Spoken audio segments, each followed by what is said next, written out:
सगळ्यात अवघड काम म्हणलं तर आई होणं आहे. कारण घरात कितीही माणसं असली किंवा नसली तरी लेकरांचं सगळं आईलाच करावं लागतं. आणि आमचे देव आता कधी देवाऱ्यात बसतात काय माहिती. कारण आता आमचं जे छोटं बाळ आहे ते सगळे देव इकडे तिकडे करतोय आणि तिथंच खेळतोय, सारखं घंटी वाजवतोय, 2 टाइम देवाला जाग करतोय.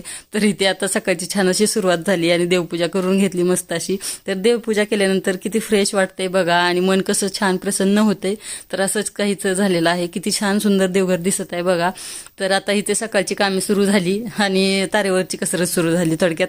तर चहा ठेवला एका बाजूला गरम करायला भात ठेवला. तर रात्रीचा भात राहिला होता, मसाले भात केलेला, तर तोच गरम करत होते. तर मला गरम केलेला भात खूप आवडतो. तुम्हाला आवडतो का मला कमेंट करून कळवा.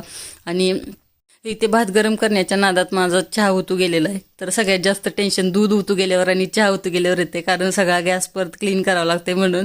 तर तुमचं सुद्धा होतंय का असं? तर इथे छान असा भात गरम करून झालेला आहे आणि चहा सुद्धा रेडी आहे. तर यांचा होता सोमवार म्हणून शाबू भिजत घातलाय.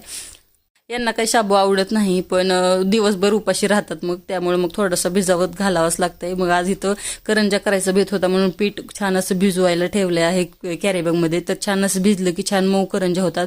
तर इथं तिळाच्या करंजा करायच्यात, त्यामुळे तीळ भाजून घेतले. तर व्हिडिओ कसा वाटला कमेंट करून नक्की कळवा. पुन्हा भेटूया अशा